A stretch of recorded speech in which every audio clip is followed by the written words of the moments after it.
Sikorski's Thinkabouts, and I'm your host, Laura Sikorski. My guests and I share our operations and technology expertise to help you provide outstanding customer services and customer experiences. Today, our guest is Don Greco, and he is a returning guest, and he is the Executive Director of Customer Interaction Practice for Unify, and coming to us once again from Reston, Virginia.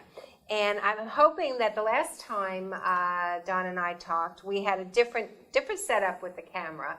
And I hope that you'll like this one because both of us are going to be on camera at the same time. And our topic today is going to be the hot topic, and it's analytics. And we're going to call it, What's the Big Deal? Everybody I seem to talk to, and yes, it's vendors, and yes, it's customers, but they all want to say, why do I need analytics? Why do I need analytics? And I think Don is going to really explain that to us. He, as I mentioned, is Executive Director over at Unify, and they are one of the leading providers of contact center technology. He has 35 years with them, and he has been involved in engineering, sales, education, and the development and management. So with that, Don, welcome back. And thank you very much. It's good to be here. Yes, and we had a lot of fun setting up the camera this morning, so we might be a little punchy, guys. Okay, so let's talk Basic 101. What is the big deal about analytics? Yeah, so the big deal about analytics is if you're in the contact center operation, usually you have a multiple amount of reports that you can look at to try to get what I would consider the information you need to run your business. Now, I'm going to quote somebody that's not one of my heroes or anything, but he did say something that was important, and that was a guy named G. Gordon Liddy. At that point, Laura, all of your audience left saying, if he's going to quote that guy, I'm out of here. But the one thing he said was interesting is information is not intelligence. So what you do is you have a lot of information that you gather from any one of a number of sources, but turning it into some piece of intelligence that you can get actionable data from is the real secret. And that is what the secret of analytics does. So what happens is analytics has the ability and the innate ability, if you will, to go out and search a lot of individual locations, be it a back office system, forecasting and scheduling system, IVR systems, the ACD system, gathers a whole bunch of reports and then puts them in a format and allows you to do investigation and some pretty deep dives into exactly what is happening as it relates to each other. We have some customers out there that have almost 11 inputs into analytic devices that kind of marry what the back-end office system knows, which is, the actual business that takes place and gets transacted. It goes into the forecasting and scheduling operation to see who is on the phone and how well they're doing it. It goes into the screen saving part of the operation and says, okay, what screens were they looking at so that we can see exactly what was going on, what was said, so you can analyze certain stress levels. So you can see there's a whole lot of information that this machine can now go out and get and kind of meld it into a single transaction. So it's almost as though you walked into a department store and you went to information, you asked certain questions, it guided you along the process, and then the entire time it's saying, well, that happened, and this happened, and this happened. Got kind of stressed out when he went out and saw the price for something, so you may want to trigger and target that as being a need that you want to look at. And here's how the agent performed throughout the entire process. So I hate to say that there's no place to hide, but the plain simple fact of it is the information is so granularly stored and put together that you can put together every scenario and build it. That dashboard, build a warehouse full of information that you can go and extract and look at certain little pieces of it to really see, one, how you're doing, and two, get some information to predict what's going to happen and what you should change to maybe alter your operation to more successfully meet your customers. So as you're talking, I'm sitting here going, who is going to look and decide what that you really want to look at and what do you want to take away from the transaction? I mean, I understand the contextual need and then taking that, whatever that scenario was, and making sure it is in the customer file. But have you found that the quality assurance department now is increasing? Good observation.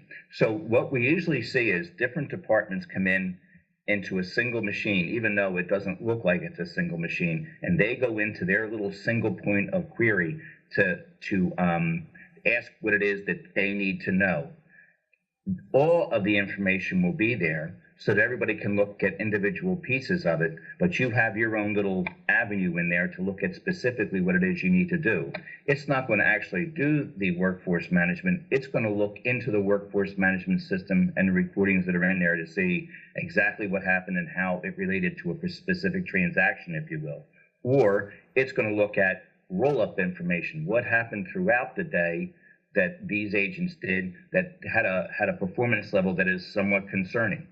But it's absolutely transparent, it's virtual, and it's real warehousing that takes place and allows for this very dynamic, horizontal, and vertical sharing of all of that particular information. So I guess I'm going to go off topic a little bit in terms of my questions, but what does all of this do for the customer?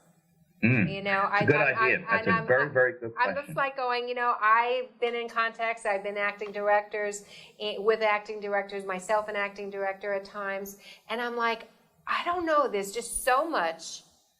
What is it going to be for my customer? Are they going to be happy? I mean, whatever that I'm spending the money on, are they going to be happy with the result? Right, right.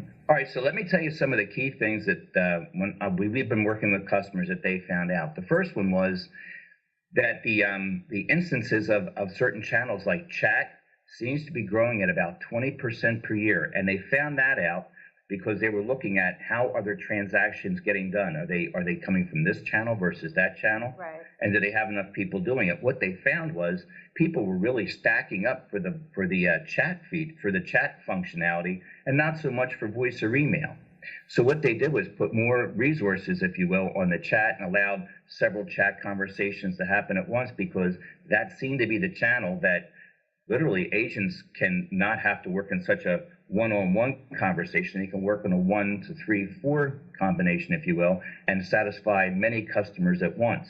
So that was a cheaper channel for them. It was a more informed channel because you could actually point to web services that customers wanting to look at. So as far as the customer, they're bending to what I'm needing right now. I'm using the phone less, but I'm using chat more, so put the resources there. Very slight bit of difference, but that's one.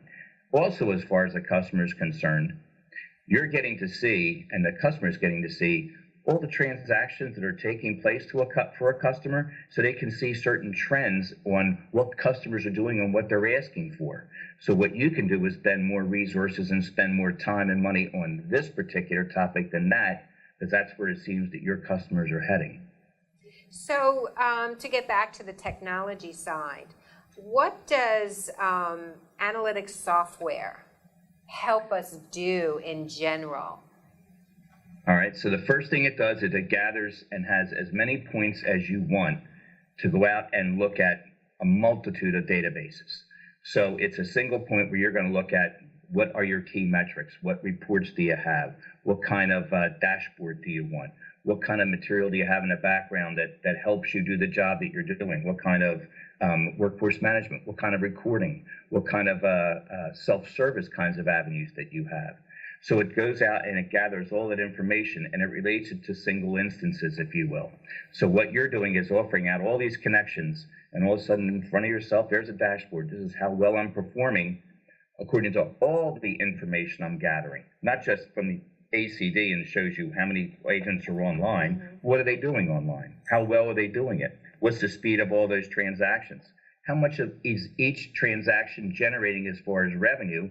Or how much is it costing you to answer that particular call?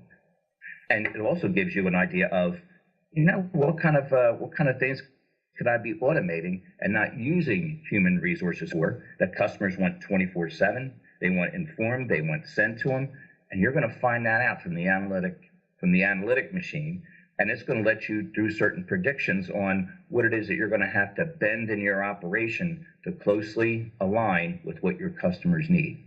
Well, we are almost at our breaking commercial point, but one of the thoughts that I had is perhaps we can discuss a little bit now is that whole issue of speech analytics. that's happening in the contact center. What is your opinion about speech analytics? Well, they're finding out how angry people really are. No, that's only. Speech analytics is taking a machine, if you will, and listening to all those recordings that your NICE or your VERN or your ASC equipment gathers. And it's listening to all these conversations and saying, what are people really saying about you? How are they interacting with the agents? How are the agents responding to an angry situation? What seems to be the key topic that people are talking about right now through things like keyword searches? What I've seen a customer do is they take all the conversations and they find out exactly what a particular topic is mentioned in a stressful environment. I hate your paint. Right. I like your siding, but I hate the paint. So you forward that on to product management, who thinks they're doing such a great job, and says, well, you think you're doing such a good job? Well, how about listening to this? Got it. So got it. It's really taking the temperature, if you will. Instead of just a statistic that said, we took one call, you're really finding out what happened. What happened in that call. So with that, we will be right back.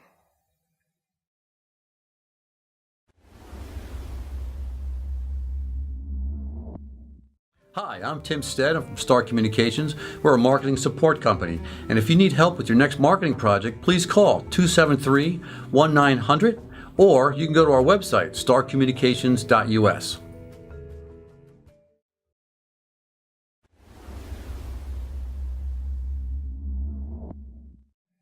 Welcome back to Sikorski's Think Abouts, and I'm your host, Laura Sikorski. Today we're talking with Don Greco from Unify about analytics and what is the big deal about it. And as we were leaving to break, we started to chat a little bit about speech analytics and what is happening and how you can get more information, you could really see and perhaps become more empathetic with the customer reaction to certain things. Any more to discuss about what your feeling is about speech analytics? Well, I will tell you that it is becoming very, very quickly the application that people are using. And they're using it for quite a few reasons. One, they really want to know how well they're responding for this very simple reason. The battleground today is the customer engagement, and that's how you attach yourself. You know that if you get a good service from somebody, you're going to keep going back. How do you know you're doing it the right way? And you know you're doing it the right way when you're listening to your customers speak and they're sitting there going, you know what? I'm getting along. I'm continually being retained, and I can't go anyplace else for service because you've given me such a good experience. So the battleground is, what kind of experience are you going to give? And the only way to do that is to actually listen. More than the reports, and the reports just say, as I said before, one call, you're really getting the flow, and you're really getting more than just the contextual information from these things. I have a joke with development. If you're in development and you write an email, and the email says, anybody can write a requirements page. And in marketing, that's going, anybody can write a requirements page. That's great. And in development, they're going, anybody can write a requirements page. And in engineering, they're going, anybody can write a requirements page. I mean, just take that one little bit of context, and what you're not seeing is what the real situation is. And that's how speech analytic is being used. Very much in that kind of an example. You're really listening and not just assuming, well, that call was successful because they hung up and they didn't call back. Right. They may hung up and go on to the next person that they wanted to serve. Exactly. But I also think speech analytics, the information that you can gather if you put in the key words, if you're doing real-time analytics, and all of a sudden, the screen pop goes to the supervisor, and the supervisor then can real-time monitor to understand what is it that the customer said and why are they feeling this way. And you really get to see it firsthand, and if necessary, the supervisor can barge in on the call and help the agent out. Absolutely. And then use it as a training aid for new agents. They could use it in the hiring process to see, am I hiring the right people? Give them a for instance, if you will, like, here's the best of the calls to our contact center. Am I hiring the right people out? Did they handle the call really well? Use it as a training aid. How can I improve what I'm doing? And how can I improve my agent's performance? I mean, just think about those kind of situations where you could use that recording and the analytics of it to show you how many times that's happening to make sure you're getting the best out of your agent. And it truly is so important, because a lot of times people feel, oh, it's Big Brother watching, they monitor everything, every minute of my day, every second of my day. And yet you look at other agents who say, I really love to be monitored, because it gives those analytics help me better do my job. And I think that's a really important part of analytics, that really some people do miss. What are some of the other positive outcomes from analytics?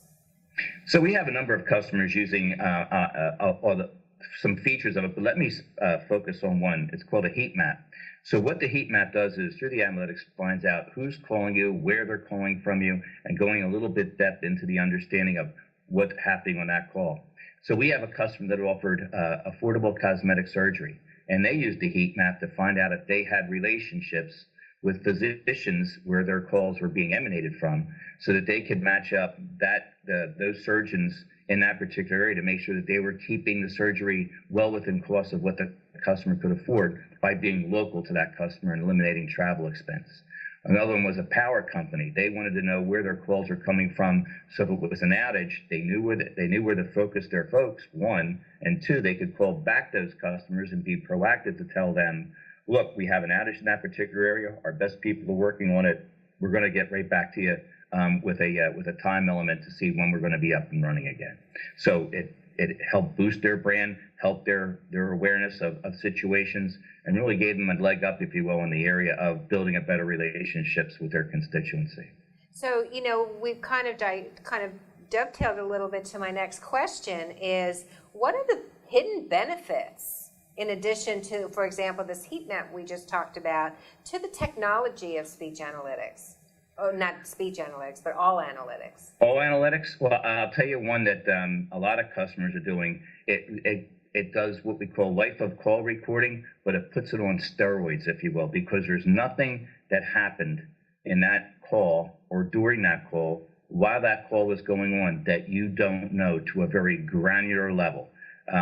And then what you do, and what most customers are looking at, is how can I make that into a dashboard? And how can I use that dashboard to show key program indications that say exactly what it is that I should be looking at to make sure that I'm being on time, real time, affecting the customer's call with these analytic machines. What's happening right now that I should be reacting to?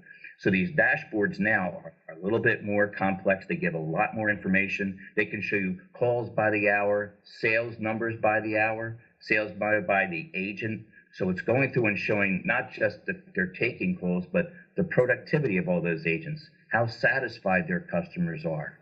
So it's really doing a lot more than that, matching up a SAT survey with a transaction that shows exactly what happened, and getting more information on it. Well, great. We always kind of dovetail and end our show with think-abouts or takeaways. So in terms of analytics, and if somebody has a smaller center and doesn't use analytics to the extent, and perhaps to some of our larger customers out there with 2,000 agents, what can they take away from today's show that perhaps they didn't think about earlier? Well, I think it's a tool that can offer a lot of consistency, a lot of validation, and a lot of repeatability in exactly what it is that they want to do for a living. How they can take all this transparent data and put all the information they have into a very actionable, intelligent document that says, okay, what's really happening? How can I meld myself into a supplier that's using that particular information to make customers want to do business with me? And analytics is a way to find out exactly what's happening so that you can leverage that information toward a better business relationship with your customers. And I totally agree with that. I mean, it's so important to understand what your customers want from you. We always, one of my mantras is think like a customer. And I think analytics will help you think like a customer, because you're going to hear exactly what they want. And, the C-level shouldn't just be sitting in the ivory tower and saying, yeah, we need to do this, with no concept of how their operation is run. So I just would like to, for you to reach Don Greco at Unify. His direct line, and he has been nice enough to share that with us, is 703-262 2056, and his email is donald.greco, and Greco is Greco, @unify.com. And of course, we always want to thank Sam, our videographer this morning. She always does such a great job, and she really had, we were a little late starting today, and she had to do a lot of moving around and making sure that our new format is going to work to the best advantage. And to reach me, certainly, Laura Sikorski. My cell is 631-624-6650, and certainly by Twitter @Laura Sikorski. Please, we always love to hear from you as to potential topics or if you'd like to be a guest. Also, a thank you goes out to Corinne Murphy-Caro, who is founder and CEO of the Daily Blue, Blue Chip Marketing, and Blueprint Magazine, and her direct is 631-761-9223. And with that, we want to thank you very much for clicking in, and have a perfect rest of the day.